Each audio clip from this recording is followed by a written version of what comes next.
Glória a Deus, a paz do Senhor, gente. Quanta gente hoje, glória a Deus por isso. Que bom que você veio aqui. Obrigado, Samuca. Abra sua Bíblia, livro do profeta Abacuque, capítulo de número 1.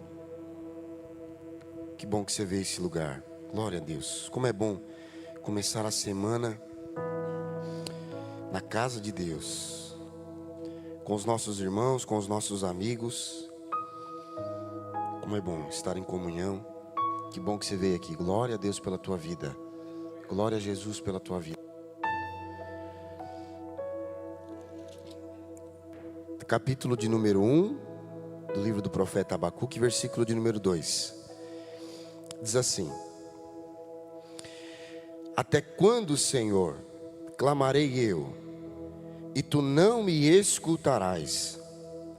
Ou gritarei a ti violência, e não me salvarás, ou não salvarás? Porque me fazes ver a iniquidade e a opressão. Destruição e violência estão diante de mim. Há também contendas, e o litígio se suscita. Versículo de número 2 do capítulo de número 2. Capítulo 2 e versículo 2.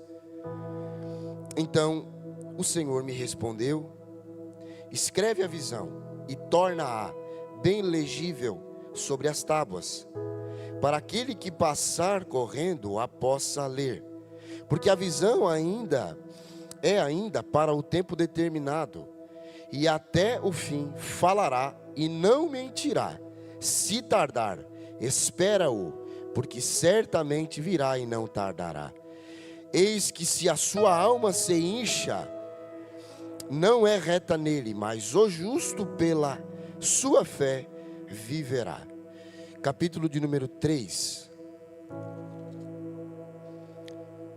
e versículo 1, que diz assim: a oração do profeta Abacuque conforme Sigionote. Ouvi, Senhor, a tua palavra e temi. Aviva, ó Senhor, a tua obra no meio dos anos, e no meio dos anos faze-a conhecida. Na ira, lembra-te da tua misericórdia.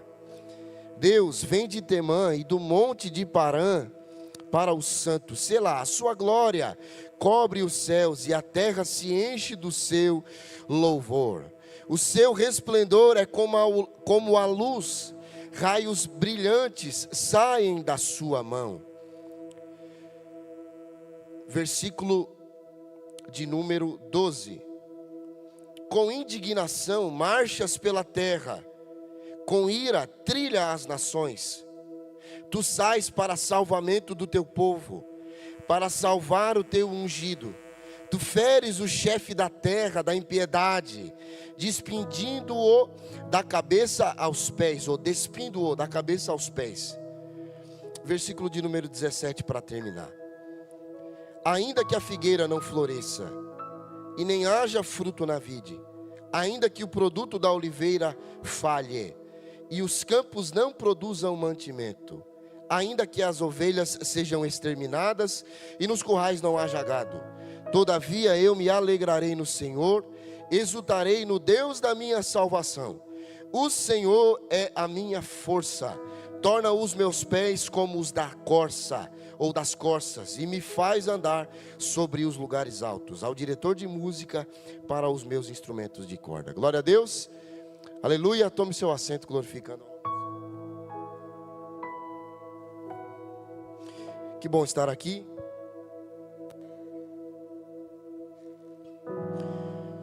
Como é bom estar em família, como é bom estar com os nossos irmãos. Começo dizendo, antes de você ir embora, não sai sem dar um aperto de mão, pelo menos um oi, né, para essa semana. Desejar para essa pessoa aí uma boa semana, tá bom? Muito importante isso. Que bom que você veio neste lugar. Eu tenho uma palavra no meu coração, uma palavra que Deus tem falado comigo, e nesses cultos, como é o caso de hoje, né, que nós temos poucas reuniões do culto das 20, então nós não estamos trabalhando em um tema específico. Quando nós voltarmos com a continuidade, né, do Culto das 20, nós temos outros temas aqui e outras séries de mensagens a tratar. Então hoje, baseado no livro do profeta Abacuque, eu tenho um tema para compartilhar com você, algo que Deus colocou no meu coração, tá bom? Antes de começar, quero dizer que na próxima semana nós não teremos Culto das 20 horas, porque nós teremos aqui no sábado e no domingo um grande congresso dos jovens. Então, eu quero te pedir que você traga alguém, que você traga uma pessoa de preferência não evangélica para ouvir a palavra de Deus, tá ok? Se você tem alguém lá na sua casa, alguém no seu trabalho que precisa ouvir a voz de Deus, a palavra de Deus, receber uma oração, traga. Vai ser uma festa bem linda, vai começar na parte da tarde já, tá bom? Então, se você ainda não segue, siga Almar de Flor, é assim mesmo que escreve. Se depois os meninos conseguirem colocar lá na tela para mim, o Instagram da igreja ou o Instagram da Almar de Flor, siga lá, vai ter todas as informações, vai ser bem legal, tá bom? Estão todos convidados. Então, a gente vai voltar no próximo domingo, não no dia 16 e 17, no próximo domingo a gente volta com o Culto das 20. Amém? Todo mundo entendeu os recadinhos? Glória a Deus. Vamos à palavra? Vamos lá. O profeta Abacuque, ele é o 8º dos profetas menores do Antigo Testamento. Menor não quer dizer de menor estatura, ou não tem a ver com isso. Ou também nem com uma obra menor, nem com atos menores, não, nada disso.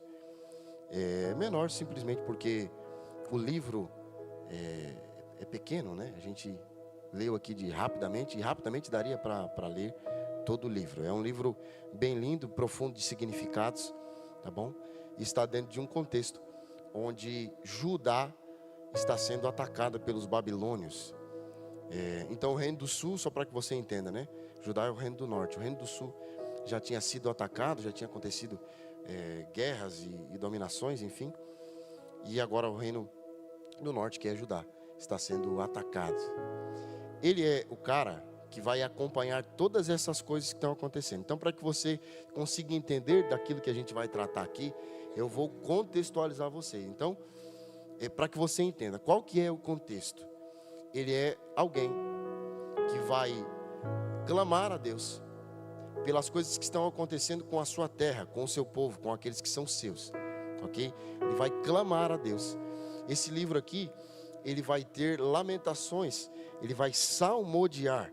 Então existem coisas lindas que acontecem na vida do profeta Abacuque, mas não tão lindas assim com o seu povo.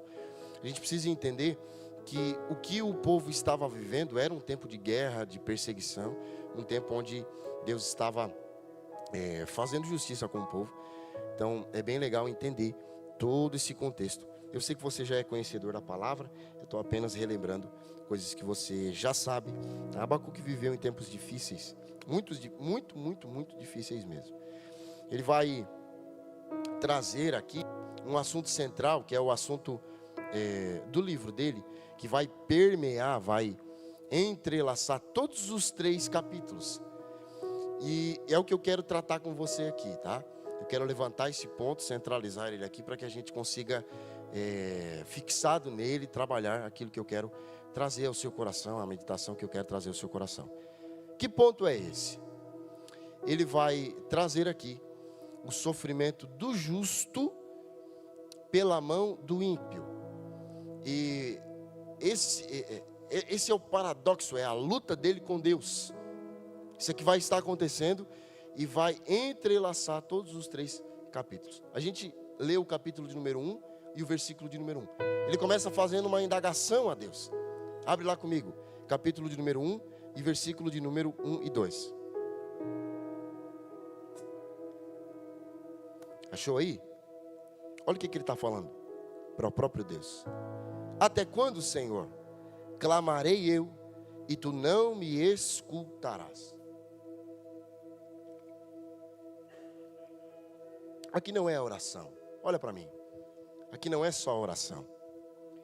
Aqui não é só uma boca colocando palavras ao vento com a intenção de alcançar o ser maior espiritual, não. Aqui existe mais do que palavras que são geradas por essa boca aqui, que tem o poder de produzir som. Ele está clamando, e o clamor envolve mais do que só palavras e sons. ou mais do que só intenção.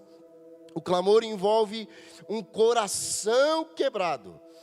Envolve um propósito, não apenas falas vazias, mas um propósito na oração. O clamor dele aqui tem propósito, o clamor dele aqui tem ideal, o clamor dele aqui tem peso, o clamor dele aqui tem choro, o clamor dele aqui tem indignação, o clamor dele aqui tem indagação, o clamor dele aqui é carregado, é cheio, o clamor dele aqui é satisfeito por uma dor. Que dor é essa? Ele vai apresentar a Deus, e ele vai dizer: até quando? Ou, por quanto tempo mais? Eu vou colocar diante de ti tudo isso que eu acabei de apresentar para você, e você não vai me ouvir. E a gente consegue entender uma outra coisa. Ele clamou, ele falou, ele apresentou diante daquele que poderia resolver o problema dele. E de lá para cá, a resposta não foi imediata. Daqui para lá, indagação, sofrimento, choro, propósito. De lá para cá, silêncio. Oh, glória.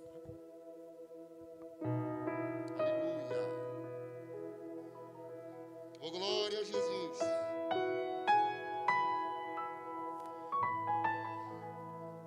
Tempos difíceis de clamor, de indagação, de suspiro.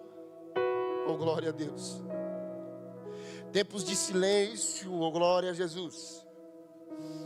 Tempos de esperança alocadas, realocadas, entregues em Deus, respondidas com silêncio. São tempos difíceis, porque quando a gente acha que deve receber uma resposta de Deus, e de lá para cá só silêncio, ai como sofre o coração do que clama. Quando existem justificativas plausíveis, e na realidade, quando no nosso coração a gente fixa um dever, e diz: Deus tem o dever de me responder, porque o que eu estou passando é verdadeiro, genuíno, e Deus não responde. Como fica o coração daquele que clama?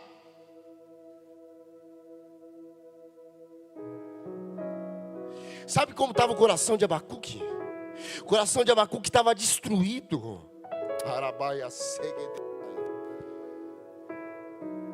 O coração de Abacuque estava despedaçado,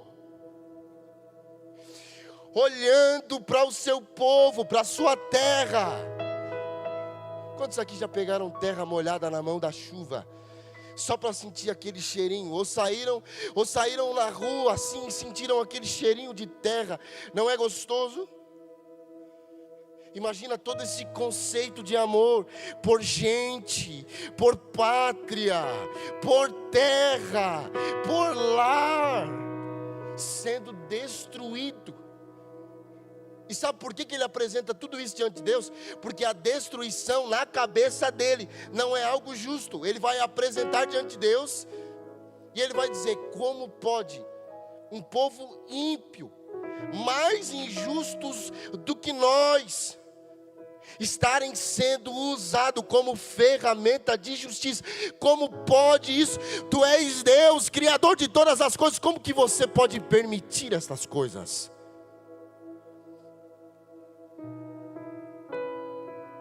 Sabe quem é Abacuque? Ele é aquele cara que ousou perguntar a Deus e questionar a Deus e levar a Deus a indagação de muitos. E deixa eu aplicar isso aqui. A gente vai aprender com o profeta Abacuque tantas coisas lindas, mas se eu puder com muita humildade fazer com que você medite em algo, num princípio lindo, no nível de indagação, de sofrimento, de luta,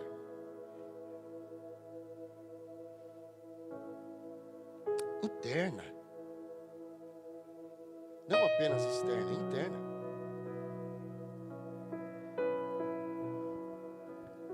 Ele foi procurar aquele que poderia dar para ele as respostas. Ele está elegendo aqui alguém que tem o domínio sobre tudo, sobre todos, sobre tudo que há, que existe, que existiu.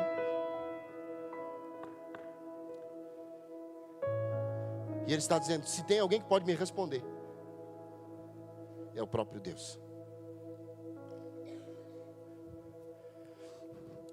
Deus sabe, Deus conhece, Deus tem as respostas nos tempos difíceis.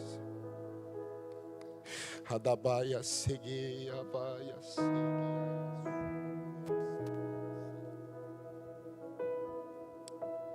Deus domina.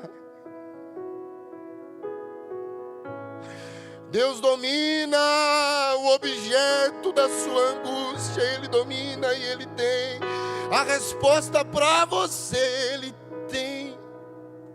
Em tempos de angústias, em tempos de destituições, em tempos de desamparações, em tempos de sofrimento, eu vou mais além, em tempos de silêncio, Urabaiacé, em tempos onde se esgotam todas as ferramentas, possibilidades, ações a serem tomadas, eu digo para você essa noite, respaldado por essa palavra, corra ao próprio Deus. Oh, glória ao Senhor Jesus, descrito por Paulo, Ele é o Deus invisível, todo-poderoso, dominador dos céus e da terra. Oh, meu Deus do céu, as potestades estão subordinadas a Ele, todo o espírito, todo o mar, todo o limite, toda a atmosfera, a galáxia, todas as vidas, todo o respiro. Oh, meu Deus do céu, Jesus, meu Deus, eu estou sentindo uma presença essa noite. Jesus é quem tem a resposta quando nos falta. Ele tem, Ele tem. Oh, glória ao Senhor Jesus Cristo. Eu sinto uma liberdade de Deus para liberar algo sobre a sua vida. Só quem tem mão para levantar e fé para crer, eu digo para você, coloca diante de Deus, porque tudo aquilo que você procurou até hoje e não obteve resposta, quando você colocar diante de Deus, a boca dele se abrirá. Poderá demorar, mas vai chegar. Esse é o nosso Deus, ó glória. Esse é o nosso Deus.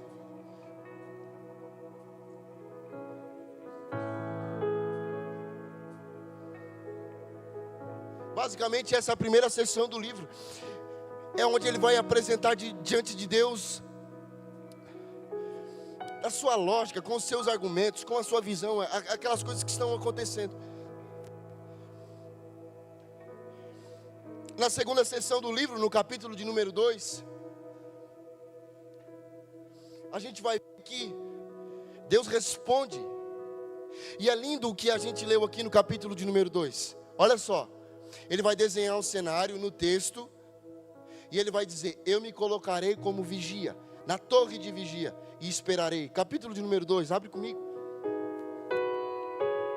Sobre a minha torre de vigia estarei, e sobre a fortaleza, muros, me apresentarei e vigiarei, para ver o que fala comigo, e o que eu responderei a esta queixa. Olha o 2, como Jesus é lindo, como o nosso Deus é lindo. Então o Senhor me respondeu. Então o Senhor me respondeu.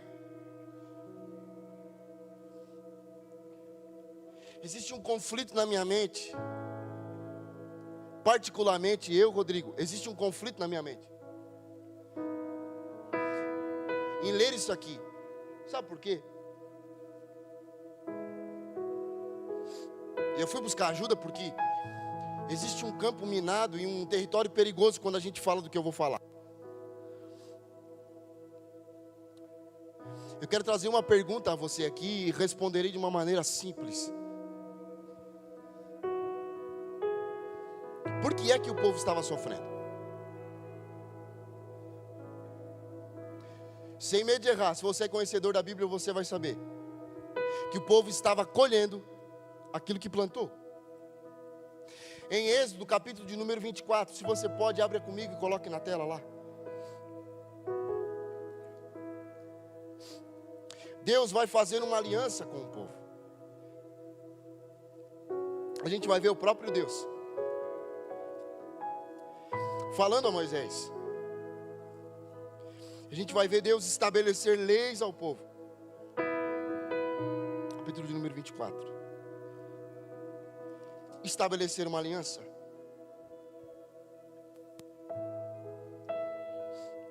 Deixa eu ver se eu estou certo. 24.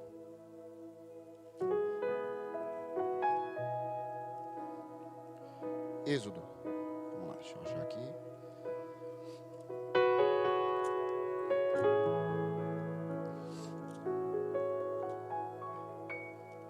Ele vai, Moisés, com alguns anciãos e alguns jovens, ouviram um direcionamento de Deus. E o 24 diz assim, de Êxodo. Depois disso, disse a Moisés: subi ao Senhor, tu, Arão, Nadab, Abiú e 70 dos anciões de Israel, adorai de longe. E só Moisés se chegará ao Senhor, os outros não se chegarão, e o povo subirá. Veio, pois, Moisés e relatou ao povo todas as palavras do Senhor e todos os estatutos, e o povo respondeu, uma voz, tudo o que o Senhor falou. Existe aqui um compromisso desse povo que estava sofrendo lá em Abacuque, sendo firmado com o próprio Deus. Eu preciso te lembrar que esse povo aqui era regido, me ajuda, Robilar, era governado, posso usar essa palavra? Pelo próprio Deus. Eles firmaram uma aliança com o próprio Deus. No 24 do Êxodo, preste atenção, nós vamos ver que vai haver sacrifício. Eles vão matar um novilho, vai haver derramamento de sangue. O próprio povo escolheu fazer uma aliança com Deus. Deus vai dar para Moisés as tábuas da lei. E o próprio povo assumiu com Deus uma aliança. E eles estavam lá em Abacuque, sofrendo o que estavam sofrendo, porque quebraram a aliança que fizeram com Deus. Eu acho lindo, lindo, lindo, lindo o que está escrito em Isaías. Está escrito assim: pode uma mãe, oh glória a Jesus, que gerou uma mãe, que acompanhou todo o processo da barriguinha crescer, da descoberta da gravidez. Pode uma mãe que passou por todos os enjoos e por todo o processo, sendo ele processos bons ou ruins que envolvem a gravidez, pode essa mãe se esquecer do filho que gerou, mas eu não esqueço do meu povo. O Deus que nós servimos é tão misericordioso que Ele não levantou um, Ele levantou vários homens para advertir o povo, para avisar o povo, para trazer esperança ao povo, para dizer ao povo: se arrependa, para dizer ao povo: está cheirando mal as minhas narinas, se arrependa enquanto há tempo. Mas o povo, com as suas próprias mãos, escolheu ofender ao Senhor. Quebraram a aliança e estão saindo da aliança. E é por isso que o mal vem. E eu vou te fazer uma pergunta, olha para mim. Uma das perguntas que mais nos fazem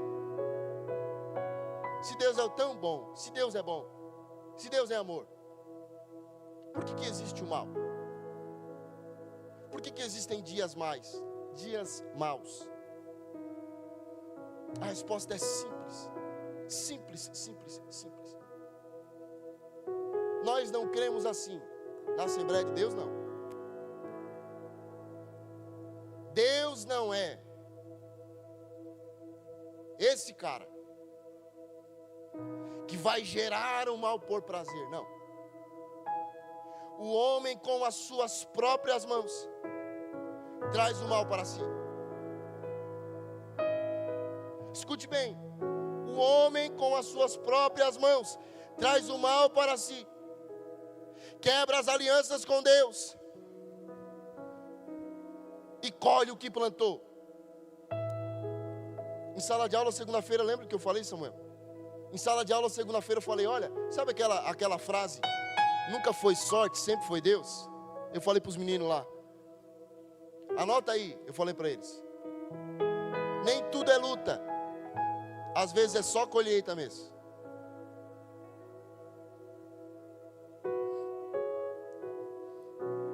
Pastor, aplica isso aí.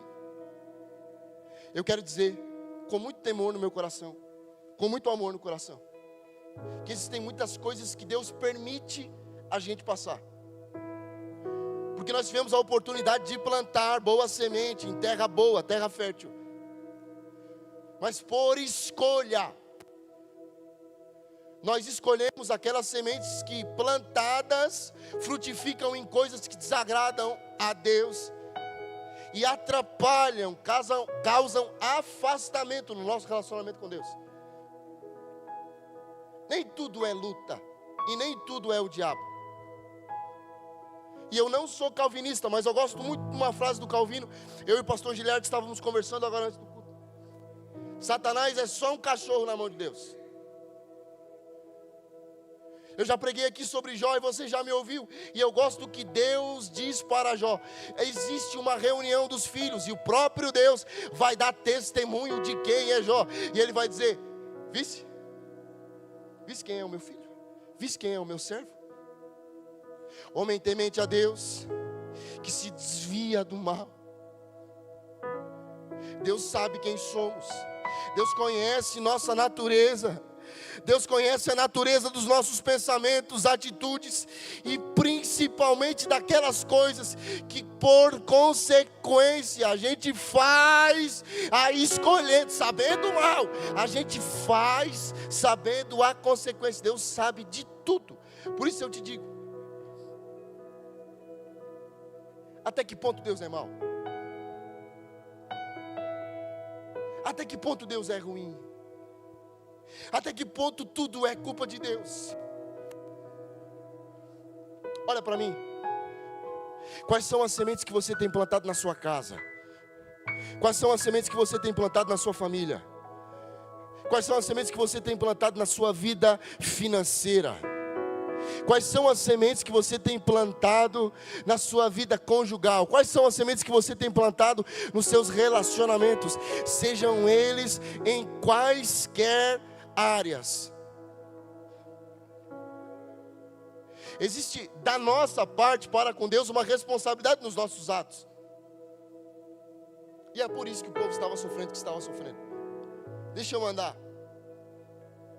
Ele vai apresentar tudo isso a Deus, dizendo, Deus, nosso povo é injusto, mas precisava.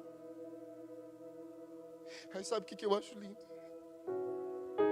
No capítulo de número 2, como em tantos outros textos na Bíblia, Deus vai dizer para ele, eu executei justiça e fiz justiça, por conta da idolatria, do pecado, da sujeira de vocês. Mas o povo que assolou vocês vai receber justiça. Não vai ficar assim. Este é um Deus parecido, sabe, com aquela mãe que ama, sabe? Eu não sei você, meu amigo, mas eu apanhei um bocado quando eu era criança. Tem cicatriz na perna, cicatriz nos dedos. Esse dedo aqui uma vez eu quase perdi andando de carretilha. Passei por cima embalando assim na igreja. Nós morávamos debaixo da igreja sempre, já faz mais de 20 anos. E o pai era vice-presidente em Içara, na cidade de Içara, no sul de Santa Catarina. E quem conhece lá a cidade de Samuel já foi lá comigo, né? Tem um morro na frente da igreja. Eu incomodava muito. E meu pai sempre me corrigia com palavras, mas como manda a palavra, lá em casa também nunca faltou vara. Minha mãe nunca desautorizou o meu pai. Mas a minha mãe sempre tinha uma varinha guardada. Oh, glória! E alguma vez eu apanhei com aquela varinha. Sabe o que Deus está dizendo? Essa vara com que vocês apanharam será destruída. Essa vara fez mal para o povo que eu amo, mas eu vou destruí-la. Oh, meu Deus do céu. Como a gente andaria mais e mais profundo em relacionamento com Deus se a gente compreendesse a grandiosidade do amor desse Deus a qual a gente serve. Ah, como seríamos satisfeitos e teríamos nosso espírito, alma, mente, coração completos se o nosso coração conseguisse contemplar um pouco mais além do que a superficialidade desse dia a dia medíocre de vir e voltar para casa no domingo à noite. Existe novamente desse altar para o corpo de Cristo essa noite um convite dizendo: mergulha. As águas na canela não são mais suficientes. Deus está te chamando, mergulha no meu amor.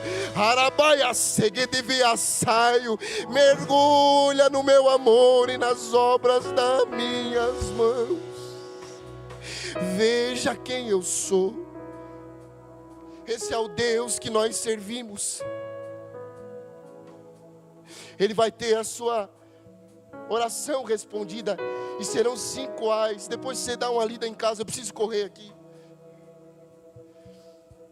Deus vai dizer para ele: os saqueadores, aqueles que saquearam e construíram a sua riqueza. É isso que ele está falando. Em cima do suor e da destruição e da guerra, eles serão saqueados. Aqueles que usaram de idolatria foi muito rápido. Preste atenção aqui. Foi muito rápido a destruição. Em 20 anos Judá já tinha sido destruída. Deus vai prometer justiça. E existe um pulsar desse paradoxo. Por quê? Por quê? Por quê? Por quê? No capítulo de número 3, a gente vai ver ele salmodiar, ele cantar. E ele vai começar a dizer, pelas suas próprias palavras, quem é o Deus que eu e você servimos. Abra sua Bíblia, capítulo de número 3.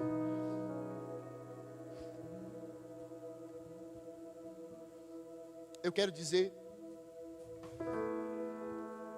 isso aqui demorou para nascer. Se você puder, anota aí, com muito carinho. Em tempos difíceis, homens que conhecem a Deus oraram canções e cantaram orações. Vou falar de novo.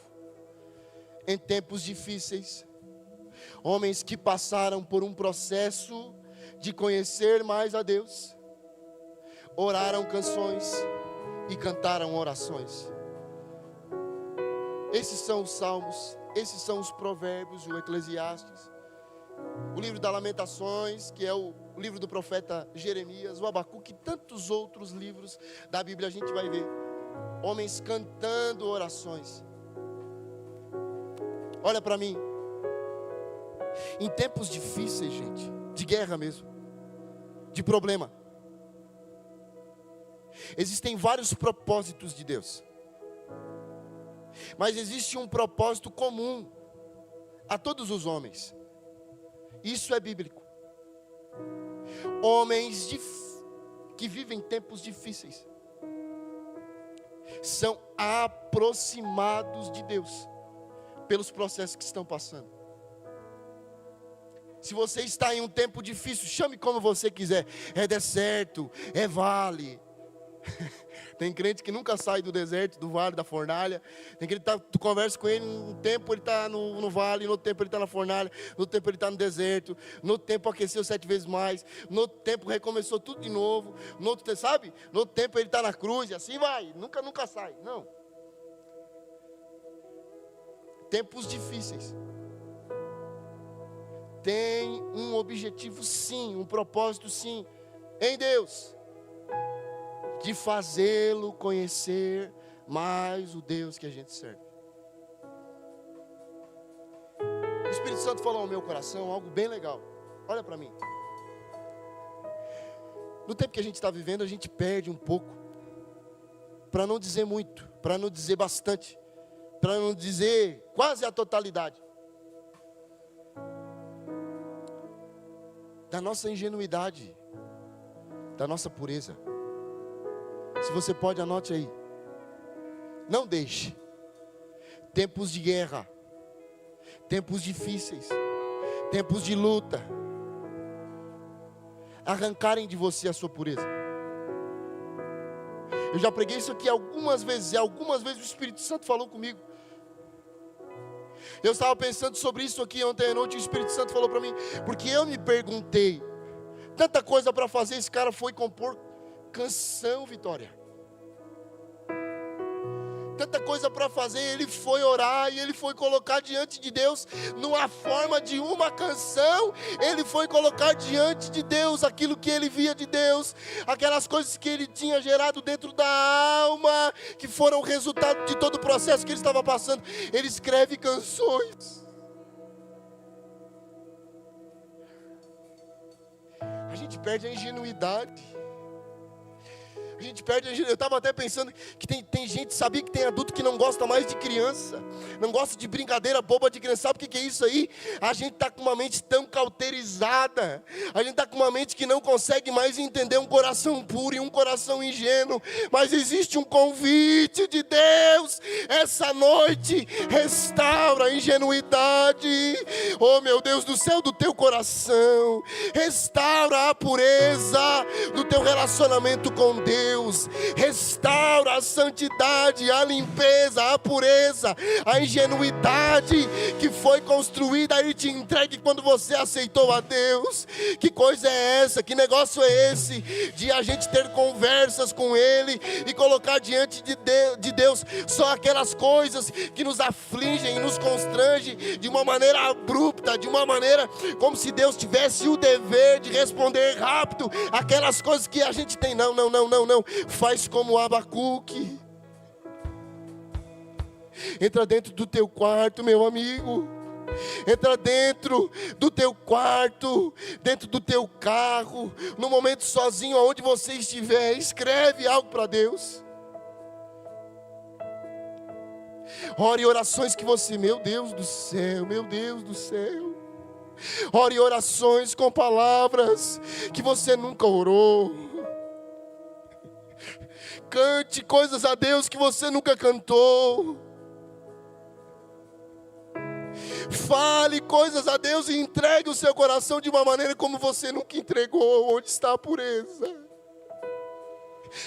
Onde está a pureza? Onde nós colocamos a pureza?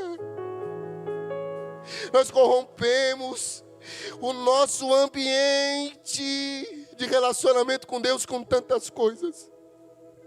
Não deixe o pecado, não deixe os tempos difíceis de guerra, as pessoas, as coisas, não deixe.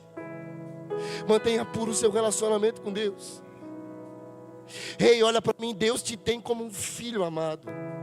Te relaciona com Ele como pai e filho. Te relaciona com Ele como pai e filho. Diga para Ele como diz um pai, como diz um filho.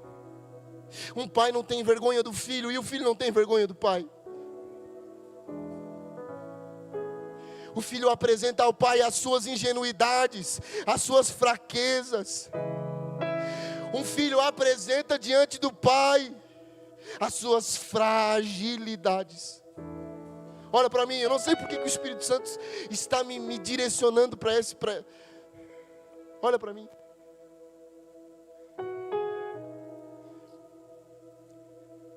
que negócio é esse de não falar mais para Deus as coisas que Ele já sabe? Eu já falei aqui quantas vezes. Quantos dias perdidos eu passei. Quantas noites, períodos de depressão e coisas difíceis que eu passei. Quem conhece a minha história melhor sabe.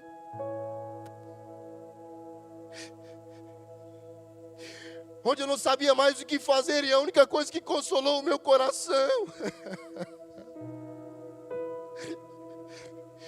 foi deitar no piso gelado da minha casa e dizer para Deus: eu não sei mais o que orar. E dizer para Deus: Deus, eu não sei mais o que falar diante de Ti, mas Tu conheces o meu coração. Eu não sei quais as palavras usar, mas sem usar palavras, recebe o que eu estou orando com a alma. Oh meu Deus do céu, existe um tempo de relacionamento para esta casa.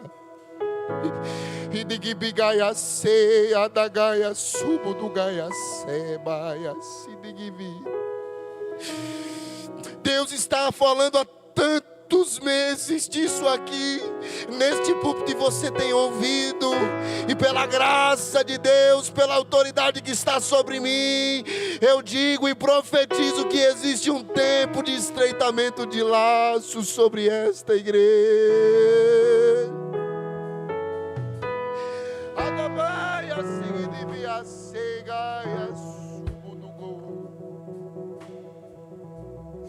Tempo de relacionamento verdadeiro.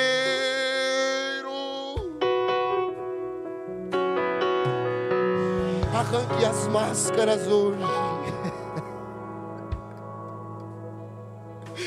O que é que te impede de ser ingênuo, verdadeiro, frágil com seu Deus? Abuduguia cega gaia cia vai ser. Udugubuia sebigaia subudugoia cega daia su.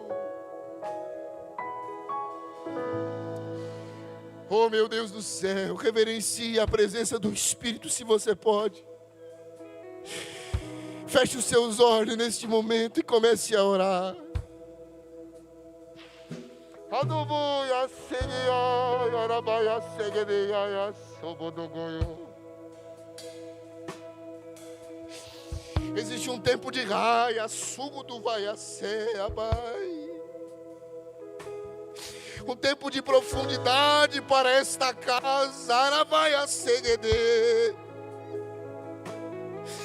Adabaia sugo do voia sabadaia sigiaia su. Um tempo de profundidade a esta congregação, adabaia sigiaia se.